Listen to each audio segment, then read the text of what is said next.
नमस्कार, मैं हूं गौरव अग्रवाल। दिल्ली यूनिवर्सिटी में हुआ मामला अभी थमता हुआ नहीं दिख रहा है। वामपंथी छात्र संगठनों ने आज अपना मार्च निकाला और अभिव्यक्ति की स्वतंत्रता और दूसरे मुद्दों को लेकर अपना विरोध जताया। वहीं दूसरी ओर एबीवीपी या कुछ दूसरे राष्ट्रवादी संगठनों का आरोप है कि वामपंथी छात्र संगठन राजनीतिक दलों के इशारों से ऐसे मुद्दों को हवा दे रहे हैं जिनसे राजनीतिक हितों को साधा जा सके। अब सवाल यह है कि इन आरोप और प्रत्यारोप में कितना दम है। इन तमाम सवालों में मुझे सैमुअल हंटिंगटन का वो सिद्धांत याद आता है जिसमें उन्होंने विचारों के टकराव का जिक्र किया था।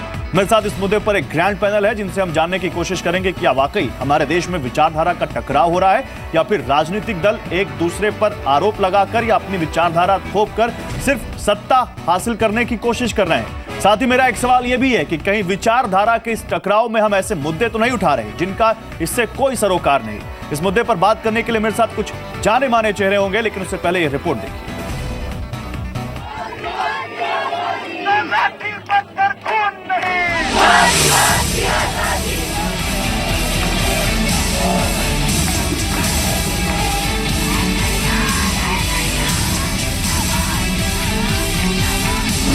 हम उमर खालिद को बुला रहे हैं, टीचर हमें बता रही थी। मैंने एक सीधा सवाल पूछा था कि उमर खालिद ही क्यों, और कोई क्यों नहीं। इंडिया में कितने स्टूडेंट्स हैं जो पीएचडी कर रहे हैं बस्तर पे।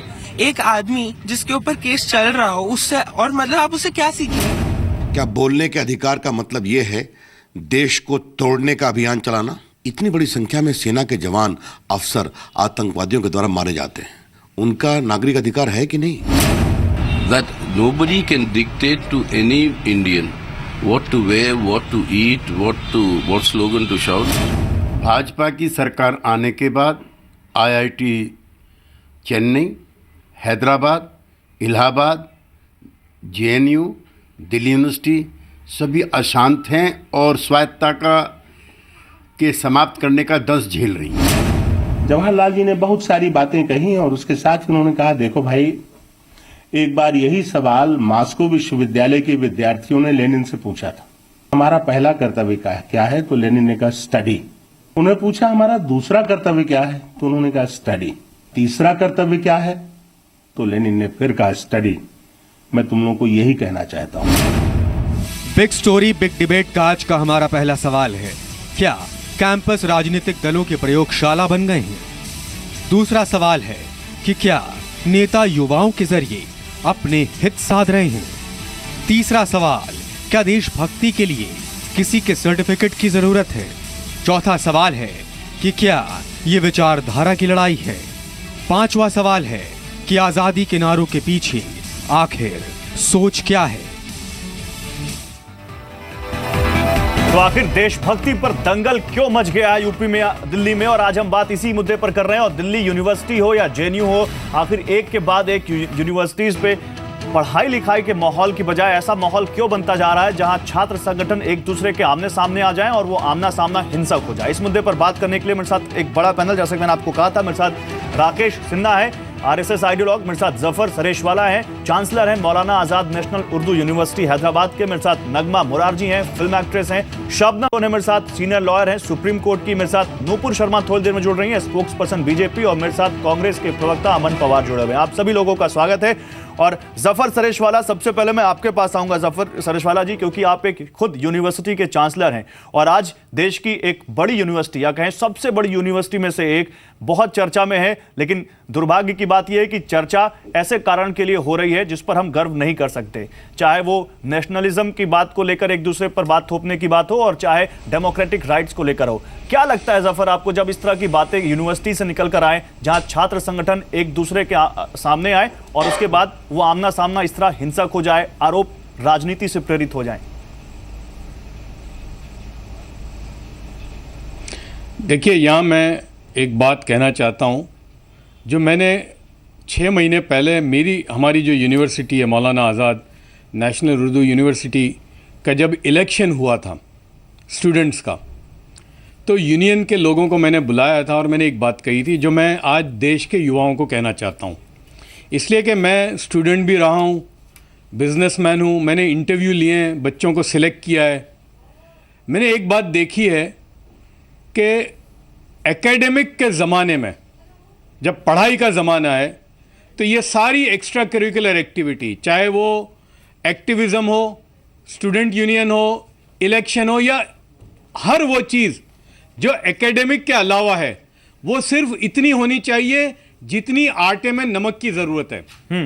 अगर उससे ज़्यादा है तो ये जहर बन जाएगा। मैं समझता हूं कि पढ़ाई के ज़माने में बच्चों को अपने एकेडमिक्स पर पूरा ध्यान देने की ज़रूरत है। इसलिए मैं इंटरव्यू जब ले रहा हूं, आज सालों से मैं ले रहा हूं, तो जो बच्चे निकलते हैं मुझे बहुत अफसोस होता है।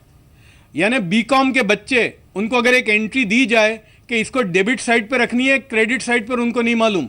इंजीनियरिंग ग्रेजुएट, लेकिन जब हम ये तर्क देते हैं जफर सरेशवाला, जब हम ये तर्क देते हैं तो उल्टा तर्क क्या आता है मालूम है? सुनिए, वो क्या तर्क देते हैं? वो तर्क देते हैं कि ये यूनिवर्सिटीज ही पॉलिटिक्स की नर्सरी है जहां से आज के बड़े बड़े नेता भी निकल कर आए हैं, और आप इस तरह से वहां पर स्टूडेंट पॉलिटिक्स को बंद नहीं कर सकते।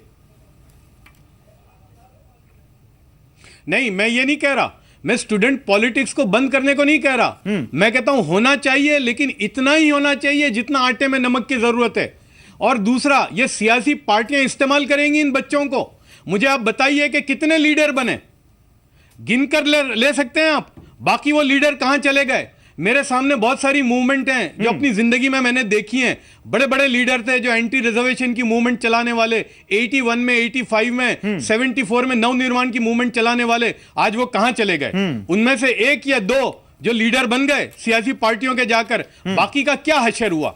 तो मैं समझता हूं कि सियासी पार्टियां इस्तेमाल करेंगी, और ये बच्चों को एकेडमिक के जमाने में सिर्फ इतना ही पॉलिटिक्स होना चाहिए जो यूनिवर्सिटी के यूनियन का हो। ठीक है, उससे ज्यादा करना उनके लिए खतरनाक है। और उन माँ बाप को पूछिए कि वो क्यों भेज रहे हैं उनके बच्चों को यूनिवर्सिटी में पढ़ने के लिए, क्या इसी दिन के लिए? और ये पार्टियां उनको इस्तेमाल करेंगी और वो इस्तेमाल हो जाएंगे। और दूसरी आखिरी बात मैं कहना चाहता हूं कि बच्चा जो है 24 साल की उम्र में निकलकर काम करने लग जाना चाहिए। अगर 24 साल से ज्यादा भी अगर वो यूनिवर्सिटी में पढ़ता है तो फिर वो किसी काम का नहीं। ठीक है, मैं आऊंगा आपके पास जफर सरेशवाला। इस बीच नूपुर शर्मा मेरे साथ जुड़ चुकी है, बीजेपी की स्पोक्स पर्सन। लेकिन शबनम लोन, उससे अब मैं आपके पास आऊंगा और 30 सेकंड में मैं आपका रिप्लाई चाहूंगा। Shabnam Lone, as an intellect, आपको लगता है कि आजकल जो देशभक्ति पर दंगल मचा हुआ है दिल्ली यूनिवर्सिटी में कुछ ज्यादा हो गया, और हर पार्टी अब कहीं ना कहीं इस दंगल का अपना सियासी इस्तेमाल कर रही है? नहीं होना चाहिए, चाहे वो लेफ्ट हो या राइट हो। जी, इसमें तो कोई दो राय नहीं है कि हर पार्टी इसमें इस वक्त सियासत खेल रही है। खैर बहरकैफ ये कह के मैं ये कहना चाह रही हूँ, मैंने कहीं पढ़ा था ये कि निसार तेरी गलियों पे है वतन, यहाँ रस्म चली है कोई सर उठा के न चले। मैं अभी जफर सरेशवाला साहब की बात सुन रही थी, मैं हैरान हूँ। देखिए, ये जो यूनिवर्सिटीज़ और कॉलेजेस होते हैं, ये गहवारा हैं जिंदगी का एडवेंचर सीखने के लिए, जिंदगी की राह पकड़ने के लिए। और दुनिया में जो भी कोई मुल्क है जहां पे रेवोल्यूशंस आए हैं for good social change, political change, हमेशा उसमें बहुत जबरदस्त। मैम, इन गहवारों में ये नारे लगे कि कश्मीर की आजादी चाहिए, ये क्या या कोई जबरदस्ती किसी पर अपनी विचारधारा थोपे तो भी आप इसको वाजिब मानेंगी? जी देखिए, एक बात है, कॉन्स्टिट्यूशन में राइट्स हैं, ठीक है, और उसमें ठीक है, उसमें ये है कि चेक्स एंड बैलेंसेस हैं, लेकिन अब ये कौन तय करेगा कि नेशनलिस्ट कौन है और पेट्रियट कौन है? तो ये तो नई कोई सदा आई है कि बिल्कुल कोई नहीं तय करेगा, लेकिन कम से कम एक कॉमन सेंस तो ये दिखता है शबनम जी, एक कॉमन सेंस तो दिखता है कि आप देश में रहकर देश के खिलाफ नारे लगाएं, तो ये तो किसी को काम तय करने की जरूरत ही नहीं है। ये तो ऑलरेडी तय है कि आप देश में रहकर देश के खिलाफ नारे कैसे लगा सकते हैं। क्या यहां भी किसी को कुछ तय करने की जरूरत है? जी नहीं, कौन नारे लगा रहा है?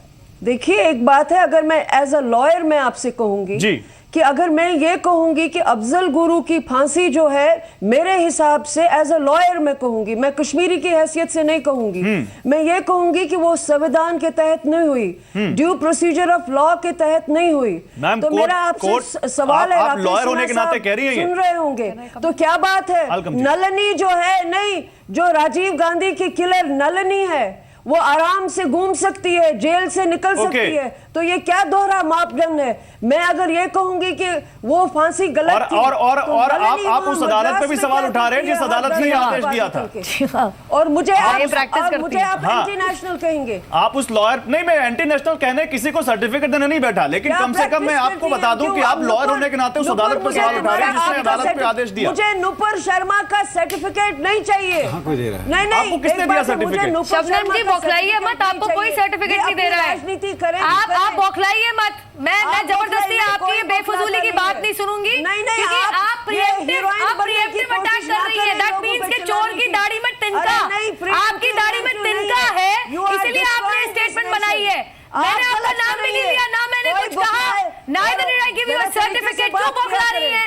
क्यों हैरान परेशान हो रही है? मैंने तो आपका नाम तक नहीं लिया, मैंने तो कुछ बोला भी नहीं अभी तक। लेकिन मैं भी वकील हूं, इसलिए जरा मैं भी अपना एक तक रख सकती हूं। मेरी अभिव्यक्ति की आजादी है कि जहां तक अफजल गुरु का मामला है, 13 साल ये मामला खिंचा है, इंक्लूडिंग सुप्रीम कोर्ट के अंदर, एंड क्लेमेंसी पिटीशन जो राष्ट्रपति के सामने पेंड हो रही थी। और उमर खालिद जो अपने आप को स्कॉलर कहते हैं और रामदास गए थे, उन्होंने मेरे सामने, जरा बोलने देंगी मुझे, ये मेरी तरफ से भी बयान कर देंगी, मेरे ऊपर भी बोल देंगी। मैं बोल लूं अपनी बात? कंप्लीट कीजिए ऊपर। साफ सी बात यह है कि उमर खालिद पिछले साल मेरे साथ स्टूडियो में मेरे सामने बैठ के कहते हैं कि अफजल गुरु की तो क्लेमेंसी पिटीशन अलाउ भी नहीं हुई। ये अपने आप को स्कॉलर कहते हैं, ये क्या जाके पढ़ाएंगे दिल्ली यूनिवर्सिटी के अंदर? 6 साल नहीं, रुकिए, 6 साल पेंड हुई है उनको, 6 साल क्लेमेंसी पिटीशन पेंड हुई है और रिजेक्ट हुई है, उसके बाद राष्ट्रपति ने रिजेक्ट करी है। मुद्दा ये है कि उनको बुलाया क्यों? वो डीयू का हिस्सा नहीं, वो कोई बहुत बड़े स्कॉलर नहीं, पीएचडी उनकी पेंड कर रही है। सॉरी मैडम, मैं गलत नहीं हूं, आप गलत जरूर है, क्योंकि आपने मेरा नाम जबरदस्ती लिया है, चोर की दाढ़ी में तिनका। और दूसरी बात, उमर खालिद को बुलाया है, आउटसाइडर्स को बुलाया दिल्ली यूनिवर्सिटी में, वहां के प्रिंसिपल ने परमिशन विड्रॉ करी थी। हाँ, तो मुझे एक बात बता दीजिए, जब प्रिंसिपल ने परमिशन विड्रॉ करी थी तो ये जबरदस्ती के नारेबाजी और ये सब क्या चल रहा है? ठीक है, मैं इसी सवाल पे आऊंगा, मैं इसी सवाल पे आऊंगा। Shabnam Lone, I will come to you. Rakesh Sinha के पास आऊंगा, आ रहा हूं आपके पास बैंक पर। राकेश सिन्हा, वाकई क्या आपको लगता नहीं कि जो यूनिवर्सिटीज जिसको हम नर्सरी कहते हैं और बच्चे जहां पर पढ़ते हैं, विचारधाराएं सीखते हैं, वहां पर विचारधाराओं का एक अजीब सा दंगल शुरू हो गया जहां थोपने की कोशिश की जा रही है, हर तरफ से आरोप है कि जबरदस्ती हमारे साथ हो रही है। देखिए, मैं विश्वविद्यालय को पढ़ने के अलावा लोकतंत्र की प्रयोगशाला मानता हूँ। वहाँ छात्रों की जो एक्टिविटीज़ होती है उसके वे उनको राजनीतिक ट्रेनिंग मिलती है। शबनम लोन की एक बात से मैं सहमत हूँ कि दुनिया में जितने परिवर्तन हुए हैं उन परिवर्तनों में छात्रों युवाओं की बड़ी भूमिका रही है। लेकिन मैं एक दूसरी बात से असहमत हूँ कि एक बार सर्वोच्च न्यायालय ने फैसला दे दिया है, आपको राय रखने का अधिकार है, भारत की नागरिक भी हैं, और भारत के नागरिक के नाते यदि आप यह एक पैरामीटर सेट करेंगे, एक सुप्रीम कोर्ट की लॉयर हैं, इतने सीनियर पॉलिटिशियन हैं, आप कहेंगे कि मैं सर्वोच्च न्यायालय के निर्णय की भर्त्सना करती हूँ, तो देश में क्या न्यायालय की स्थिति रह जाएगी? कल आप सुप्रीम कोर्ट की जज बन सकती हैं। मेरी बात सुन लीजिए, देखिए मैं आप पर आरोप नहीं लगा रहा हूँ, मैं सिर्फ अपना डायलॉग कर रहा हूँ। दूसरी बात मैं कहना चाहता हूँ, देखिए हर समस्या की जड़ कहाँ हुई है? एक छोटा सा ग्रुप है, उसको आइडेंटिफाई करने की जरूरत है। दुर्भाग्य से राहुल गांधी से लेकर सीताराम येचुरी तक उसको नहीं आइडेंटिफाई कर पा रहे। एक छोटा सा अरविंद केजरीवाल तो उसी ब्रीड के हैं राजनीति में। देखिए एक छोटा सा ग्रुप है। गलत बात मत करिए, गलत बात बिल्कुल मत करिए। राहुल गांधी ने पहले दिन से, अरे मेरी बात सुन लीजिए, मेरी बात सुन लीजिए, मैं गलत होऊंगा, मैं गलत होऊंगा। खंडन जो है वो एस्टैब्लिशमेंट और पुलिस करेगी। अरे आप खंडन कर दीजिए ना, हो गया। मेरी बात तो सुन लीजिए, खंडन अभी क्यों कर रहे हैं? सुन लीजिए कि सीपीआई-एमएल एक छोटा ग्रुप है जिसका 1967 में जन्म हुआ था सीपीएम से टूटकर। उस वक्त बीजिंग रेडियो को पेकिंग रेडियो कहते थे। उसने ओपनली नेहरू, जिनका डेथ हो चुका था, नेहरू को डॉग कहा। डॉग का क्या हिंदी होता मुझे मालूम, आप सबको मालूम है। नेहरू को डॉग कहा और उसे उकसाया कि तुम भारत में क्रांति करने के लिए इस भारत में लाल सेना को लाने के लिए अपनी पार्टी बनाओ। और सीपीआई-एमएल उसी से बनी, नक्सलवादी के बाद सीपीआई-एमएल बनी। ऐसा उसी का संगठन है, ऐसा का पूरा विश्वास। और इस आज सीताराम येचुरी जी के स्टेटमेंट पर एक मैं टिप्पणी कर दूं। सीताराम येचुरी जी ने कहा हमें सब कुछ करने की आजादी है। एक मैं बता दूं, जब भारत पर चिन्ह का आक्रमण चल रहा था तो सीपीएम के नेता कोनार थे, बंगाल के, वे माओ से मिलने चीन गए। तो ये मार्क्सवादी कम्युनिस्ट पार्टी और सीपीआई-एमएल की ये प्रवृत्ति रही है, हिंसात्मक प्रवृत्ति रही है। जहां जहां विघटनकारी ताकतें होती हैं उनके साथ खड़े होते हैं। इसीलिए आज वे हाशिए पर हैं। जिस देश में इतनी गरीबी बेरोजगारी हो, उस देश में कम्युनिस्ट पार्टी की हैसियत यह है तो अपने गरीबान में झांके कि अलगाववादियों के साथ रहने का परिणाम वे स्वयं भुगत रहे हैं। अमन, मैं आ रहा हूं आपके पास, लेकिन नगमा जी से एक मैं रिएक्शन ले लूं। नगमा, एज एन इंटेलेक्ट मैं आपसे भी यही सवाल पूछूंगा कि क्या वाकई राष्ट्रवाद और वर्सेस जो अभिव्यक्ति की आजादी की बात चल रही है, ठीक है, नेशनलिज्म किसी को सिखाया नहीं जा सकता और कोई नेशनलिज्म का ठेकेदार नहीं हो सकता, लेकिन अभिव्यक्ति की आजादी के नाम पर भी तो कुछ नहीं कहा जा सकता। नगमा जी, अभिव्यक्ति की आजादी के नाम पर आप कुछ भी नारे तो नहीं लगा सकते, और कहीं ना कहीं आप स्टूडेंट हो या प्रोफेसर हो, आपको भी देखना पड़ेगा कि क्या चीज देश के हक में है और क्या देश के खिलाफ। पर ये कहां पर नारे लगाए गए और कहां पर साबित हुआ है कि ऐसे नारे लगाए गए थे? मुझे नहीं लगता कि आज तक ये साबित हो पाया है कि ये नारे लगाए भी गए थे या नहीं लगाए गए थे। और अभिव्यक्ति की आजादी अगर एबीवीपी को कहें तो आपका पूरा वीडियो सामने रख देंगे एक लिमिट तक। जब हमारी कॉन्स्टिट्यूशन कुछ हमें अलाउ करता है तो फिर कोई पार्टी कैसा उसकी निंदा कर सकती है, क्या अलाउ करता है मैम उसे गलत कह सकती है? I mean, अगर बच्चे बैठ के आपस में स्कूल में कॉलेज में डिबेट करते हैं, डेलिब्रेशन करते हैं, तो उसे कैसे कोई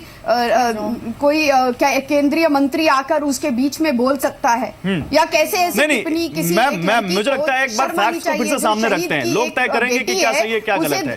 डाउट से कंपेयर किया जा सकता है। नगमा जी, एक फैक्ट्स फिर से सामने रखते हैं। आपने मुझसे एक सवाल किया, मैं आपसे बताना चाहती हूँ कि वीरेंद्र सहवाग जिन्होंने ये कमेंट किया है, वीरेंद्र सहवाग जिन्होंने ये कमेंट किया है, उनकी शादी अरुण जेटली जी के घर में हुई थी। उससे क्या हो गया? उनके घर के आंगन में हुई थी। और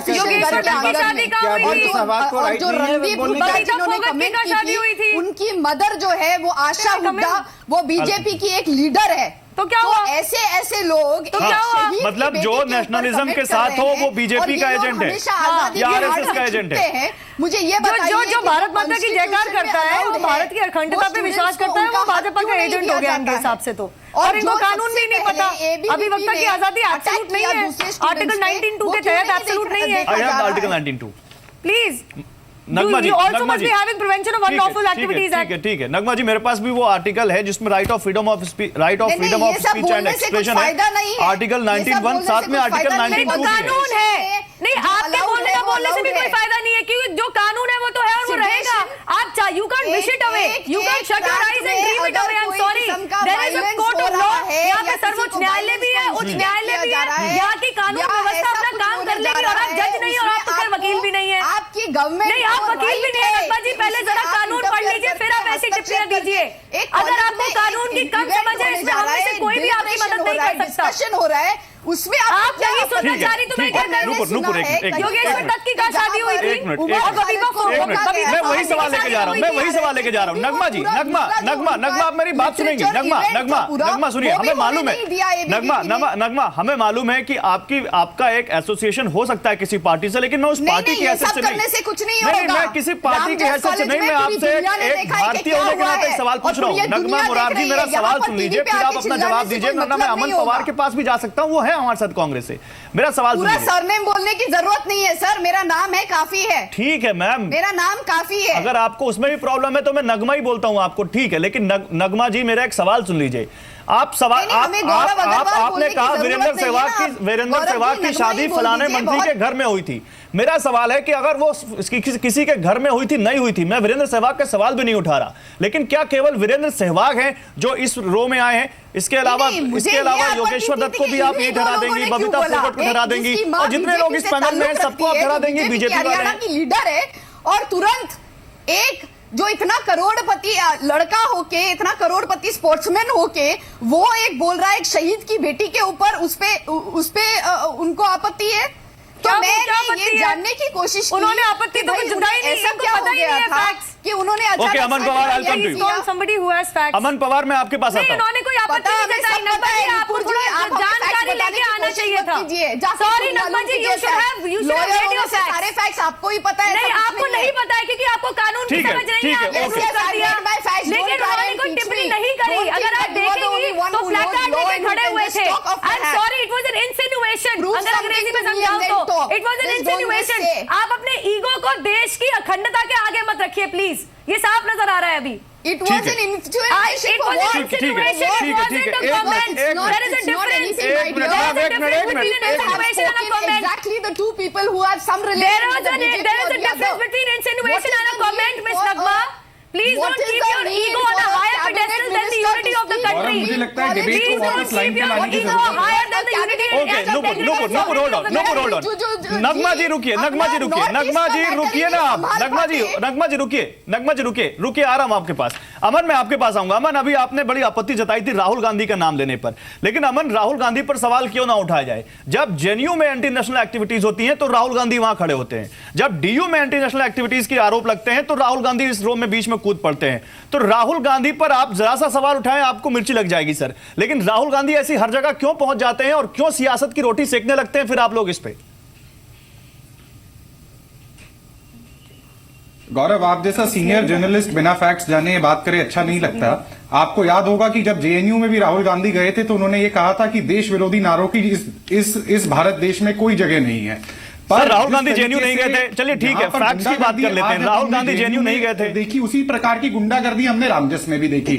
और एक मिनट मेरे को राहुल गांधी ने एआईएसएफ के समर्थन में वहां पर कुछ नहीं कहा, आयशा के समर्थन में कुछ नहीं कहा, वो इस बात पर अपनी राजनीतिक रोटी पकाने की कोशिश कर रहे थे। और इतनी दुर्भाग्यपूर्ण आज सिचुएशन है कि आज अरुण जेटली से लेकर वेंकैया नायडू और रविशंकर प्रसाद तक जो है इस पर बयानबाजी करके अपनी राजनीतिक रोटियां सेक रहे हैं।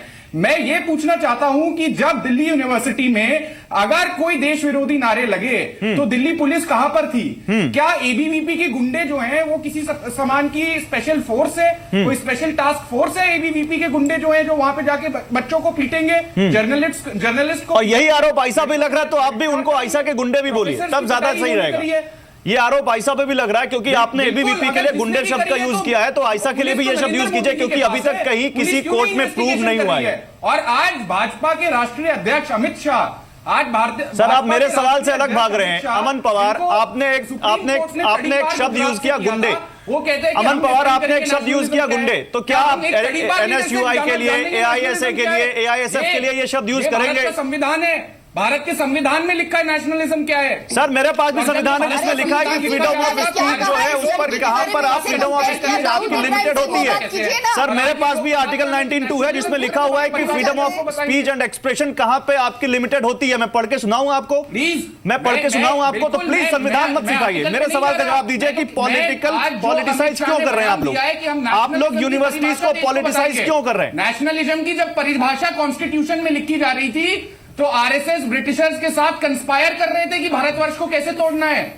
जब कहां चली? चलिए मैं राकेश सिन्हा से इस बात का रिप्लाई लेता हूं। राकेश सिन्हा रिप्लाई कीजिए। शब्द आ रहा हूं प्रेसिडेंट है वो नेशनलिज्म की। सर आप मेरे सवाल से भाग रहे हैं, आपने आरएसएस पे सवाल उठा दिया, मुझे आरएसएस के पास जाना पड़ेगा। आप मेरे सवाल का जवाब नहीं दे रहे। पॉलिटिसाइज क्यों किया जा रहा है इस मुद्दे को? एनएसयूआई और एबीवीपी के बीच रहने दीजिए ना, एआईएसएफ और एबीवीपी के बीच रहने दीजिए ना। क्यों वहां पर कांग्रेस पहुंच जाती है, क्यों वहां पर आम आदमी पार्टी पहुंच जाती है?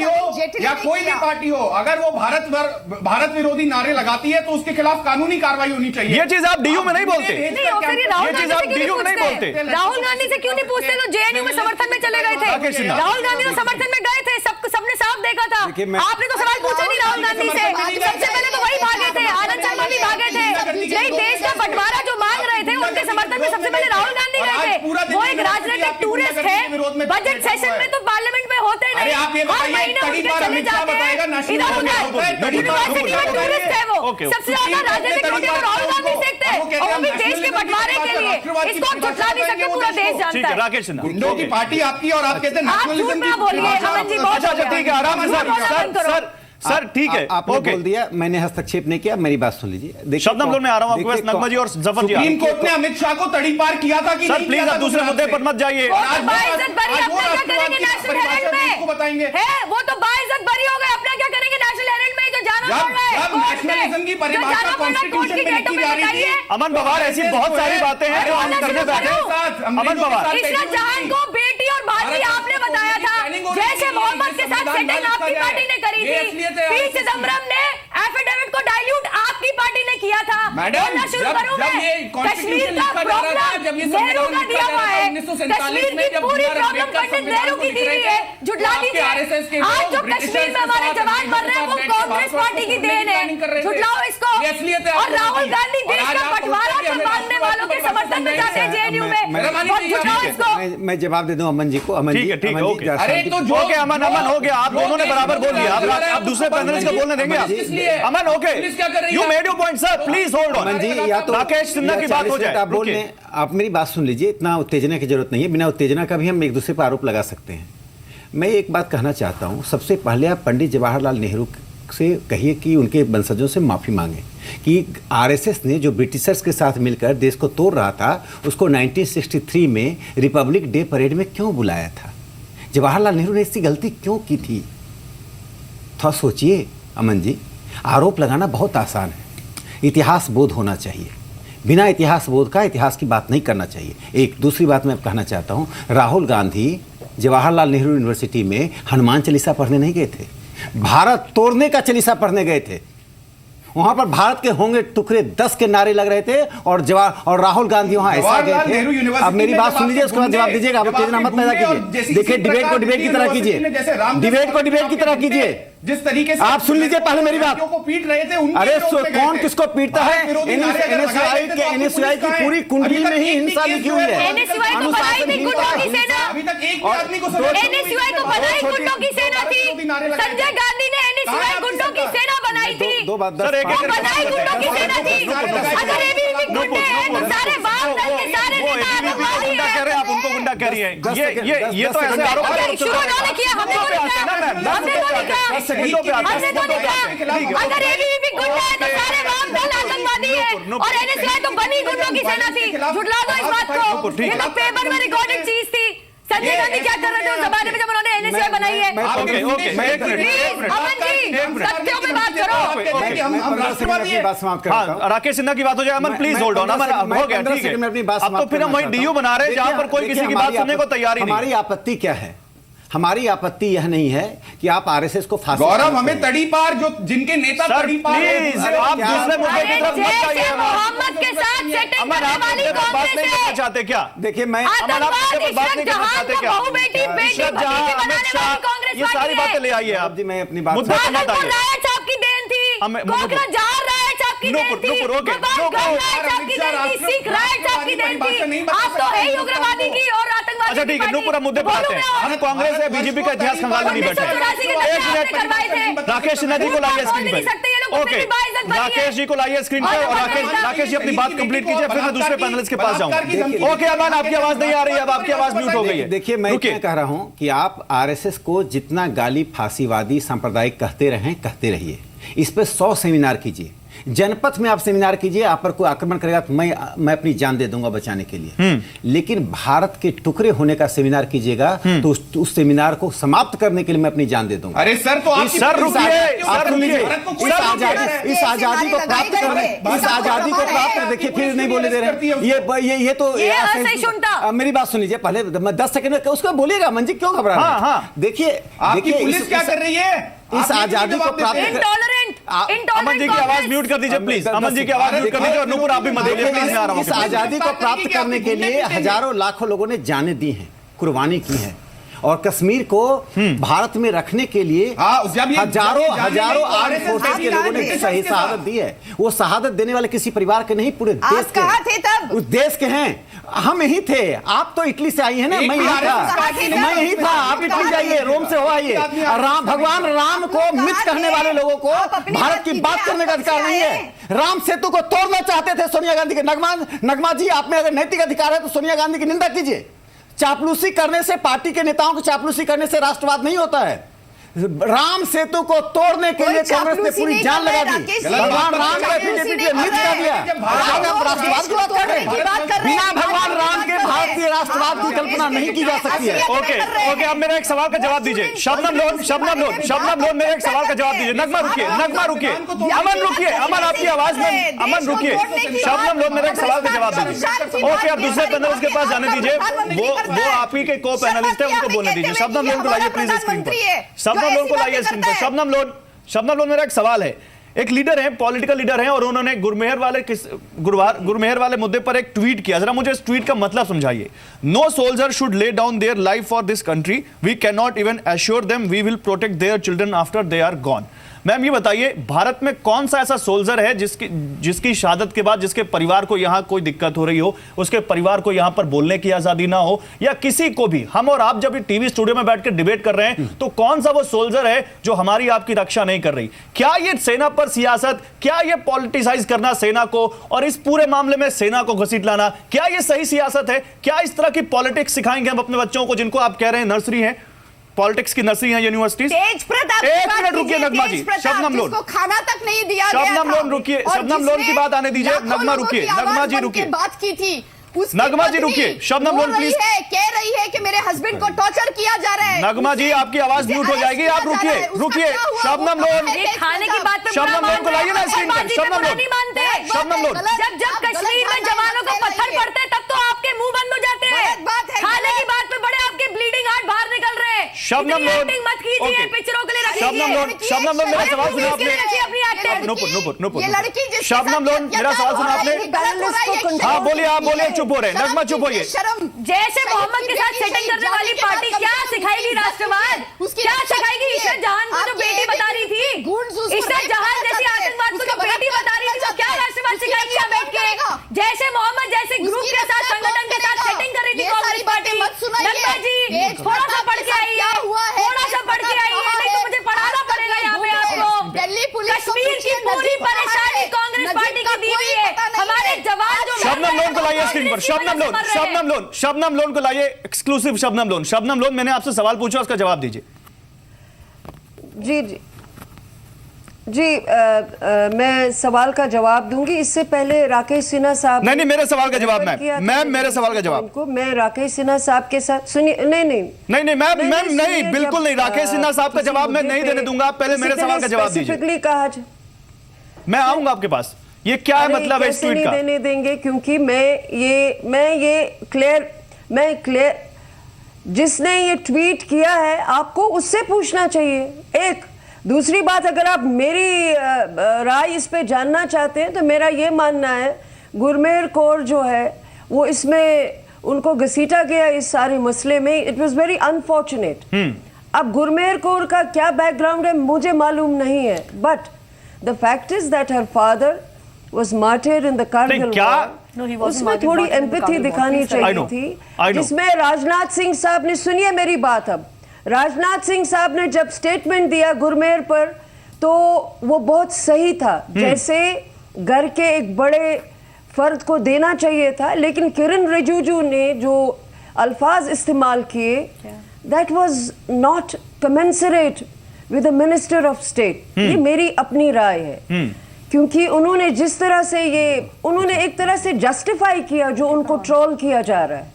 राजनाथ सिंह साहब ने इसको बहुत अच्छी तरह से हैंडल किया। उन्होंने कहा देश की कोई भी बेटी हो हम ये टॉलरेट नहीं करेंगे। तो बाकी जो नहीं, वो टॉलरेट नहीं करेंगे और वाकई किसी को टॉलरेट करना भी नहीं चाहिए। किसी की भी बेटी हो, किसी को भी हक नहीं है वो इस तरह की बातें या इस तरह की थ्रेट उसे दें, लेकिन फैक्ट सामने रखने चाहिए ना ma'am. Pakistan did not kill my father, war did. उसके बाद एक सेलिब्रिटीज इस रो में आए और उसका सपोर्ट करें, इसका सपोर्ट ना करें। अगर बेटी कहीं गलती कर रही है तो समझाना चाहिए कि नहीं? देखिए मैं सुनिए ना, मैं आपको ये बताऊंगी कि पावर प्ले में कुछ भी पॉसिबल है। अब जैसे आजकल पीडीपी और बीजेपी पावर में है, तो अक्षरधाम टेंपल पे जब जबरदस्त टेररिस्ट हमला हुआ था और जिन कातलों ने, जिन टेररिस्टों ने वो हमला किया था मंदिर पर और 70 लोग मारे गए थे, आपको मालूम है उनमें से एक बंदा कहां पकड़ा गया था? कश्मीर में।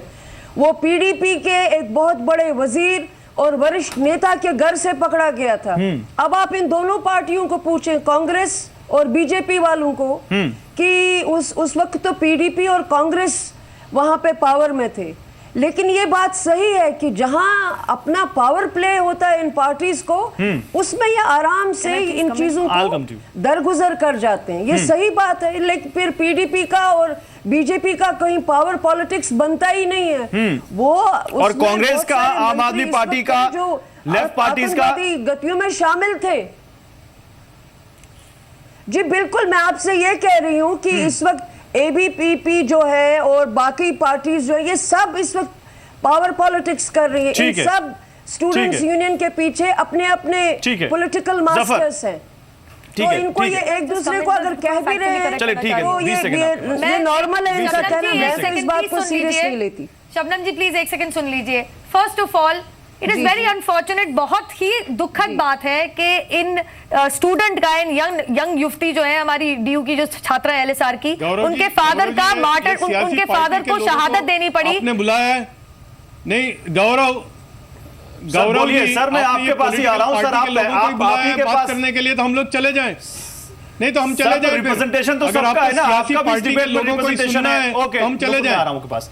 सर सुनिए सर, गुस्सा होने की कोई जरूरत नहीं है सर, गुस्सा मत होइए, आराम से। पॉलिटिकल पार्टी के लोगों को ही बुलवाना है तो हम चले जाएंगे। नहीं सर सुनिए ना, आप भी तो एक इंटेलेक्ट है ना, आप भी रिप्रेजेंट करते हैं ना इंडिया को कहीं ना कहीं किसी ना किसी जगह से, तो आपको भी बोलना जरूरी है। जैसे नगमा करती हैं, जैसे राकेश सिन्हा करते हैं, और नूपुर अगर पॉलिटिकल पार्टी से हैं तो पॉलिटिकल पार्टियों का वर्जन भी तो आना जरूरी है। मेरा सवाल मैं आप ही के पास आ रहा था। नूपुर ने मुझे बोला कि मुझे 20 सेकंड फैक्ट रखने, इसलिए मैंने उनको टाइम दिया, वरना मैं आप ही के पास आ रहा था। ठीक है, मैं आपके पास ही आ जाता हूं। जफर जी मेरा सवाल यही है, पॉलिटिसाइज किया जा रहा है तो ये पॉलिटिसाइज करना कौन रोकेगा? हम और आप, बच्चे, कैसे रुकेगा? कहीं ना कहीं तो समझ में आना चाहिए कि पॉलिटिकल यूज नहीं होना चाहिए। देखिए मेरी जो बात थी, मैं बिल्कुल ये नहीं कहता कि स्टूडेंट पॉलिटिक्स नहीं होना चाहिए, बिल्कुल होना चाहिए, लेकिन मैंने कहा था इतना ही होना चाहिए जितना आटे में नमक है। सर वो नमक तय कौन करेगा? इन बच्चों को ख्याल वो नमक 1 चुटकी होगा, 2 चुटकी होगा, कौन तय करेगा? वही वो माँ बाप को तय करना पड़ेगा।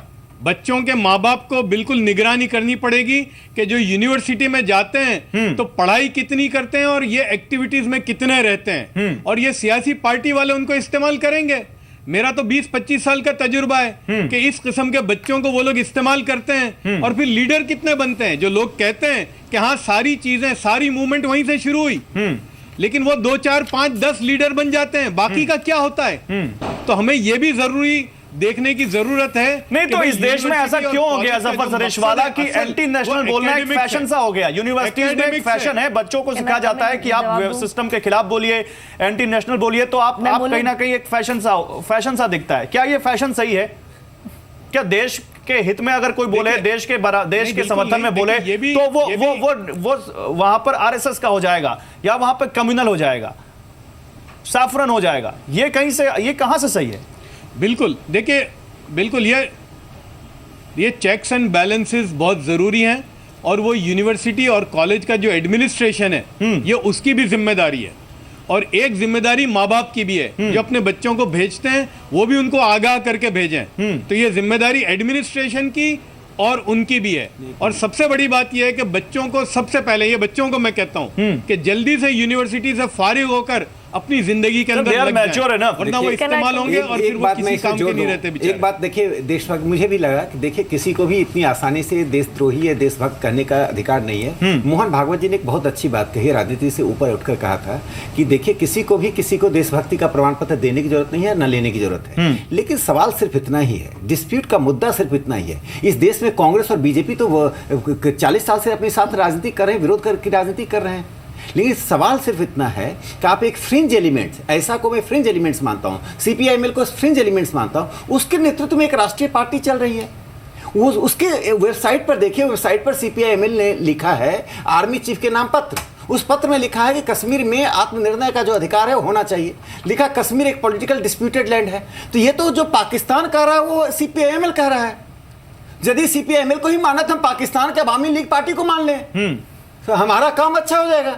तो पाकिस्तानी पार्टी में और CPI-ML में क्या अंतर है? और राहुल गांधी उसके पीछे खड़े हैं।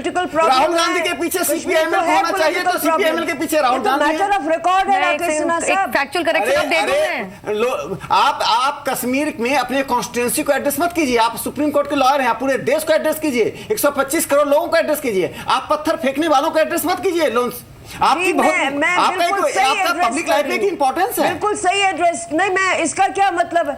नहीं मैं आत्मनिर्णय का अधिकार क्या भारत के संविधान में है? क्या आत्मनिर्णय का अधिकार क्या भारत के संविधान में है? आइडिया ऑफ इंडिया में क्या कश्मीर नहीं है? पढ़िए, 64 बस्तर की आजादी की मांग करेंगे।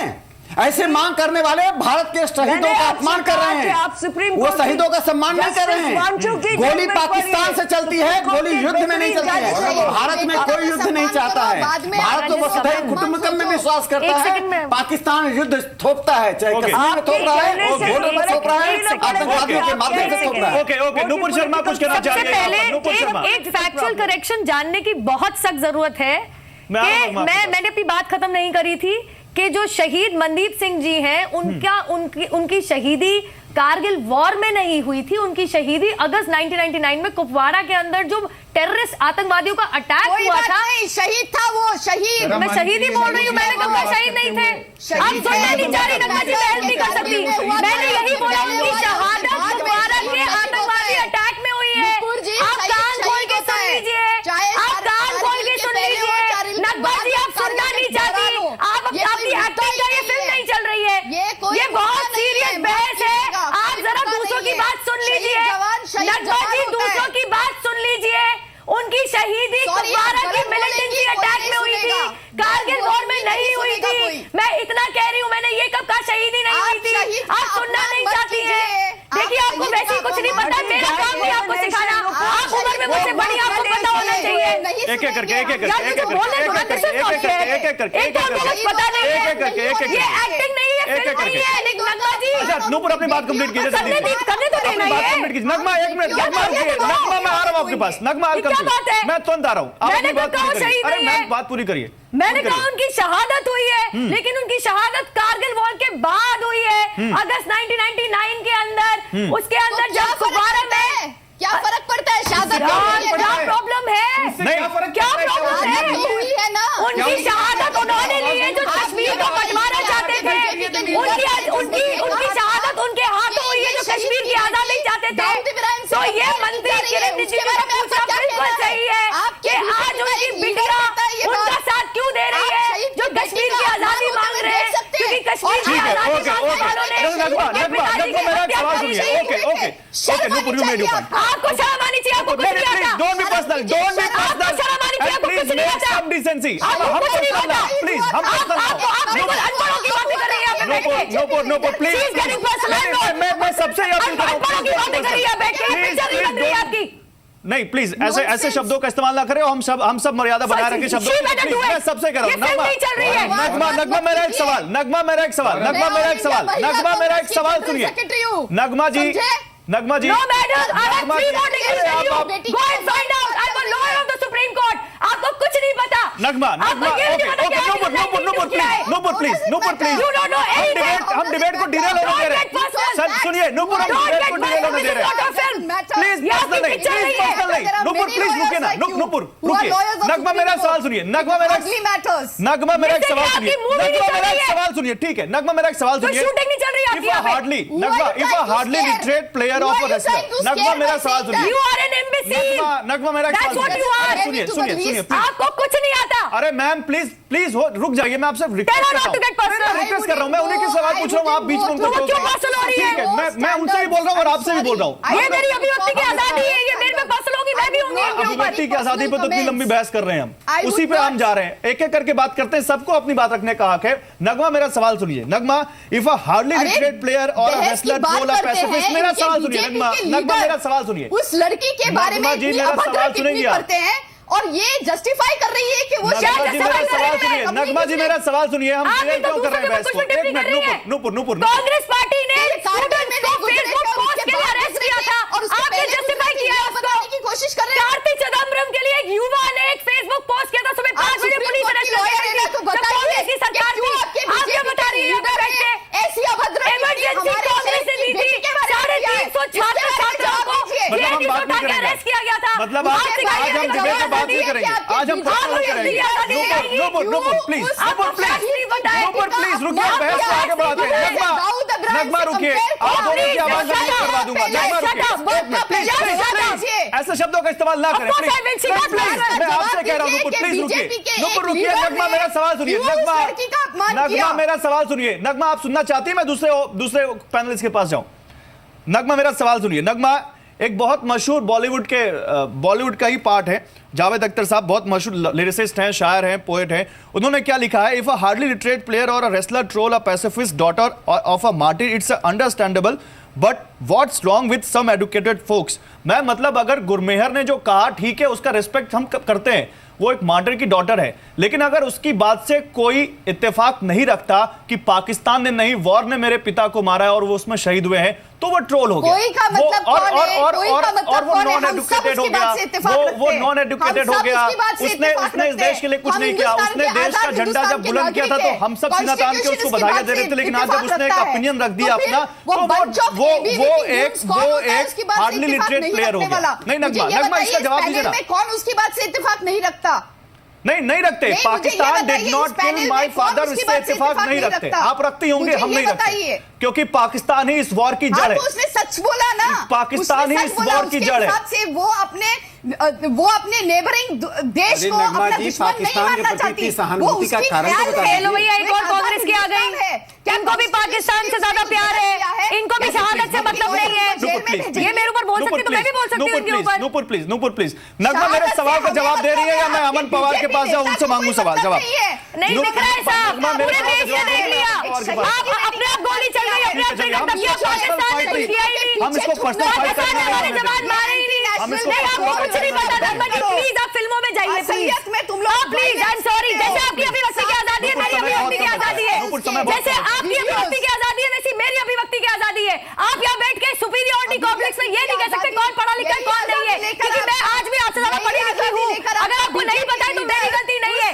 आई am sorry, you know nothing. ठीक है,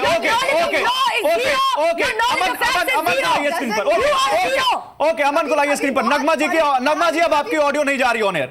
नगमा अब आपकी ऑडियो ऑन एयर नहीं जा रही। अमन पवार, मेरा सवाल जो मैंने नगमा से पूछा था मैं आपसे ही पूछता हूं। अमन, क्योंकि एक रेसलर उसने अपनी आपत्ति जता दी तो वो हार्डली लिटरेट हो गया।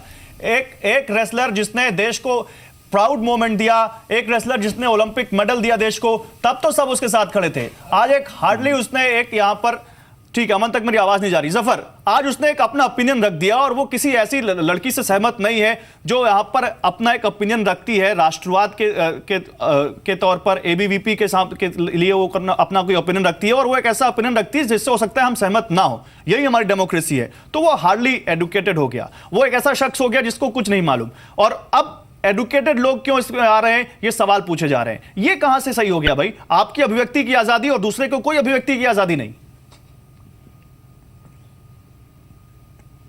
यही देखिए, यही बहुत बड़ी मुसीबत हो गई है हमारे मुल्क में कि डिफरेंस ऑफ ओपिनियन को आज हम लोग दुश्मनी समझते हैं। और डेमोक्रेसी की यही तो खूबी है कि वी एग्री टू डिसएग्री। यही तो खूबी थी डेमोक्रेसी की कि आपका एक ओपिनियन है, ये मेरा ओपिनियन है, और फिर भी हम साथ में रह रहे हैं। यूनिटी इन डाइवर्सिटी, ये सारी हमारे मुल्क में थी कि 29 स्टेट हैं, 29 लैंग्वेजेस हैं, खाना पीना अलग है, फिर भी हम साथ हैं। इबादत करने का तरीका अलग है। तो ये बहुत बड़ी मुसीबत आज ये हो गई है कि डिफरेंस ऑफ ओपिनियन को हम फौरन दुश्मनी बना लेते हैं। सारी मुसीबत और सारी मुसीबत की जड़ यहां से शुरू होती है। ठीक है, हमको ये एग्री टू डिसएग्री जो पुराना हमारा वो था, भाई आप कोर्ट में तो पॉसिबल है, दो वकील हैं बिल्कुल अलग आर्ग्यूमेंट करते हैं, लेकिन कोर्ट से जब बाहर निकलते हैं साथ में चाय पीते हैं तो वहां सब ये होता है। या क्यों ऐसा हो रहा है? तो ये बहुत ही अमन आपत्तिजनक चीज है। मैं समझता हूं कि इसको हमें खत्म करने की जरूरत है। ठीक है अमन, आप तक मेरी आवाज नहीं आई थी, मैं फिर से आपके पास ये सवाल लेके आता हूं जो मैंने जफर सरेशवाला से कहा था। अगर गुरमेहर कौर का आप समर्थन कर रहे हैं तो कोई उसका विरोध करे तो वो ट्रोल हो गया। गुरमेहर कौर की बातों से अगर कोई सहमत नहीं है तो वो ट्रोल हो गया, वो एक हार्डली लिटरेट हो गया और वो एक अनएडुकेटेड पर्सन हो गया, बजाय चाहे वो उसने ओलंपिक में हम सब देशवासियों का सिर गर्व से ऊंचा किया। बिल्कुल भी नहीं लगता तो यही है। रेप का ट्रोल मिला था, रेप और मर्डर का। नहीं मैं उस ट्रोल की बात नहीं कर रहा हूं, मैं योगेश्वर दत्त के ट्रोल की उस पे एफआईआर हो गई और कोई भी उसके समर्थन में नहीं है कि अगर रेप थ्रेट किसी को दे दे और वो ऐसे ही घूमेगा, उसको तो सजा होनी चाहिए। लेकिन मैं योगेश्वर दत्त के ट्वीट की बात कर रहा हूं। योगेश्वर दत्त के लिए जावेद अख्तर ने क्या लिखा मैंने पढ़ के सुनाया है। अमन आप रिप्लाई कीजिए, रुकिए नगमा जी। देखिए गौरव, जब ये इस लड़की ने ये बात बताई और आपको मीडियम से, टीवी चैनल के मीडियम से बात बताई कि उसको रेप की थ्रेट, बलात्कार की थ्रेट और जान से मारने की धमकी दी जा रही है। किस लिए?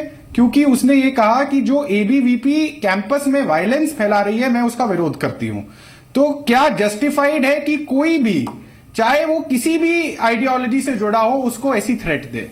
तो जब इस थ्रेट पर अगर कोई सवाल उठाता है तो बिल्कुल जस्टिफाइड है, पर अगर किसी और का इस विषय में कोई और पक्ष है या कोई और सोच है तो मैं नहीं समझता कि उसमें कोई गलत बात है। तो उसको ट्रोल क्यों कहा जाता है? मेरा सवाल, और आप लोग फिर क्यों समर्थन में आ जाते हैं? फिर आप विरोध करिए उसका।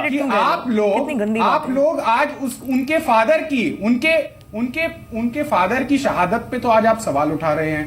नहीं, कौन सवाल उठा रहा है उनकी शहादत पर? किसने सवाल उठाया? क्रिएट करने की कोशिश कर रहे हैं उसको, ऐसी गंदी, किसने सवाल उठाया उनकी शहादत पर?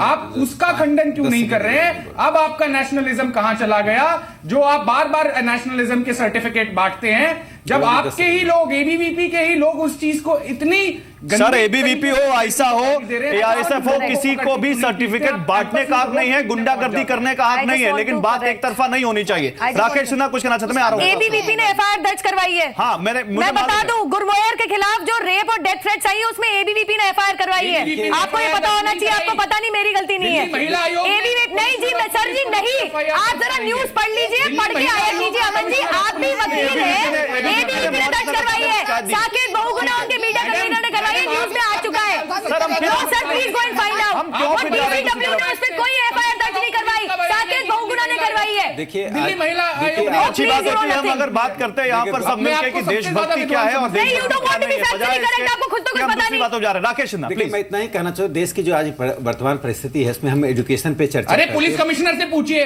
पुलिस कमिश्नर की ठीक है सर, पढ़ के आया कीजिए। अमन जी, पढ़ के आया कीजिए। आज सुबह करवाई है एफआईआर दर्ज साकेत बहुगुणा ने। पुलिस कमिश्नर बयान दे रहा है कि महिला आयोग ने कोई एफआईआर दर्ज नहीं करी। इससे क्या फर्क पड़ता है? लेकिन राकेश सिन्हा, देखिए, मैं इतना ही कहना चाहता हूँ, ये कांग्रेस और वामपंथी वैचारिक बेरोजगारी से गुजर रहे हैं। मैं कह रहा हूं एफआईआर दर्ज हुई है, चाहे एबीवीपी ने दर्ज कराई, चाहे किसी और ने दर्ज कराई, जो कल्प्रिट है उसको सजा होनी चाहिए। मैं ये बोल रहा हूं, इससे क्या फर्क पड़ता है?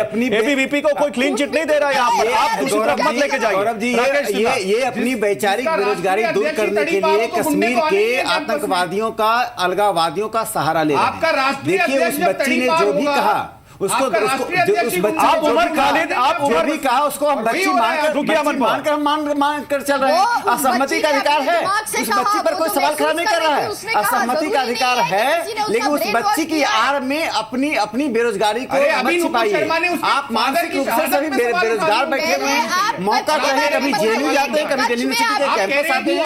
राहुल गांधी को बड़े मुद्दे उठाना चाहिए, विदेश यात्रा करने की जगह संसद में रहना चाहिए। पार्टियों को थोड़ी सी लिहाज करना चाहिए कि राष्ट्रीय राजनीति में आप देश को जरूरत क्या है। आप महंगाई पर क्यों नहीं बहस करती हैं? आप जीडीपी पर क्यों नहीं बहस करती हैं? आप एफडीआई पर क्यों नहीं बहस करती हैं? आपको सूट करता है क्योंकि आप वैचारिक बेरोजगारी के शिकार है राहुल गांधी, उनकी पार्टी और वामपंथी पार्टियां। कौन? आप वैचारिक बेरोजगारी के शिकार है। राहुल गांधी के बारे में बात करना छोड़ दो। राहुल गांधी गलती पे गलती करते जाए, बात ही ना करें। राहुल गांधी जाके देश का बंटवारा मांगने वालों को समर्थन नहीं चाहते। छोड़ दो, बर्बाद है क्या राहुल गांधी? हम तो पूछेंगे, मेरी अभिव्यक्ति की आजादी है, वो आतंकवादियों के साथ में क्यों खड़े हुए? टाइम खत्म। ओके नगमा, टाइम खत्म।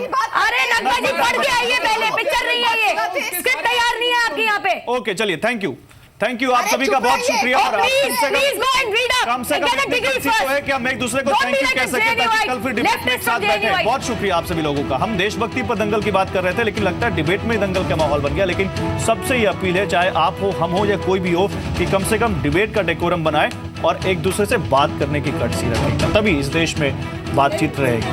और देशभक्ति पर तो दंगल किस तरह चल रहा है तो लगातार हम आपको दिखाएंगे। BSBD यानी बिग स्टोरी डिबेट में आज बस इतना ही। आप देखते रहिए।